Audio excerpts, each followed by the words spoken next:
ಮಗಳೇ, ಕಾಲು ತೊಗೊಂಬರ್ತೀನಿ, ಕಾಲು ಸೂಪ್ ಮಾಡಿಕೊಡ್ತೀಯಾ? ಅಷ್ಟೇನಾ ಅಪ್ಪಾಜಿ, ಮಾಡ್ತೀನಿ ತೊಗೊಂಬನ್ನಿ. ಮೊದಲು ಒಂದು ಕುಕ್ಕರ್ಗೆ ವಾಶ್ ಮಾಡ್ಕೊಂಡಿರೋ ಕಾಳುಗಳು ಮತ್ತು ಸ್ವಲ್ಪ ಅರಿಶಿನ, ರುಚಿಗೆ ತಕ್ಕಷ್ಟು ಉಪ್ಪು ಮತ್ತು 2 ಗ್ಲಾಸ್ ನೀರು ಸೇರಿಸ್ಕೊಂಡು ಪ್ರೆಷರ್ ಕುಕ್ ಮಾಡ್ಕೊಳ್ಳಿ. 10 ವಿಷಲ್ಸ್ ಆದರೂ ಕೂಗಿಸ್ಬೇಕಾಗತ್ತೆ. ಅದು ಪ್ರೆಷರ್ ಬರೋದ್ರೊಳಗಡೆ ನಾವು ಮಸಾಲೆ ರೆಡಿ ಮಾಡ್ಕೊಳ್ಳೋಣ.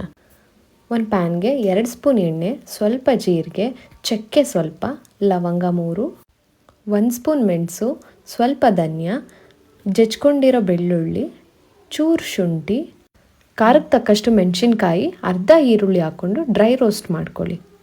ಒಂದು 2 ನಿಮಿಷ ಎಲ್ಲನೂ ಡ್ರೈ ರೋಸ್ಟ್ ಮಾಡಿಕೊಂಡು ಜಾರ್ಗೆ ಸೇರಿಸ್ಕೊಳ್ಳಿ. ಅದೇ ಜಾರ್ಗೆ ಸ್ವಲ್ಪ ಕೊತ್ತಂಬರಿ ಸೊಪ್ಪು ಮತ್ತು ಪುದೀನ ಸೊಪ್ಪನ್ನ ಸೇರಿಸ್ಕೊಂಡು ಫೈನ್ ಪೇಸ್ಟಾಗಿ ರುಬ್ಕೊಳ್ಳಿ. ಒಂದು ಕುಕ್ಕರ್ಗೆ 1 ಸ್ಪೂನ್ ತುಪ್ಪ, ಜಜ್ಜಿರೋ ಬೆಳ್ಳುಳ್ಳಿ, ಸಣ್ಣದಾಗಿ ಕಟ್ ಮಾಡ್ಕೊಂಡಿರೋ ಈರುಳ್ಳಿ ಹಾಕಿ ಫ್ರೈ ಮಾಡ್ಕೊಳ್ಳಿ. ಬೇಯಿಸ್ಕೊಂಡಿರೋ ಕಾಳನ್ನ ಸೇರಿಸ್ಕೊಂಡು ಸ್ವಲ್ಪ ಕುದಿಸಿ. 1 ರೌಂಡ್ ಕುದಿ ಬಂದ ನಂತರ ರುಬ್ಬಿಟ್ಟಿರೋ ಮಸಾಲೆನ ಸೇರಿಸ್ಕೊಂಡು ಮಸಾಲೆ ಸ್ವಲ್ಪ ಕುದಿಯೋಕ್ಕೆ ಬಿಡಿ. ಮಸಾಲೆ ಬೆಂದ ನಂತರ ರುಚಿಗೆ ತಕ್ಕಷ್ಟು ಉಪ್ಪು, ಹೆಚ್ಚಿಟ್ಕೊಂಡಿರೋ ಸಬ್ಬಕ್ಕಿ ಸೊಪ್ಪನ್ನ ಸೇರಿಸ್ಕೊಂಡು ಒಂದು ಸರಿ ಮಿಕ್ಸ್ ಮಾಡ್ಕೊಳ್ಳಿ. ಲಿಡ್ ಕ್ಲೋಸ್ ಮಾಡಿ 5 to 10 ವಿಷಲ್ ಕೂಗಿಸಿ. ಕುಕ್ಕರ್ ಪ್ರೆಷರ್ ಹೋದ್ಮೇಲೆ ಬಿಸಿ ಬಿಸಿ ಕಾಳು ಸೂಪ್ ರೆಡಿ.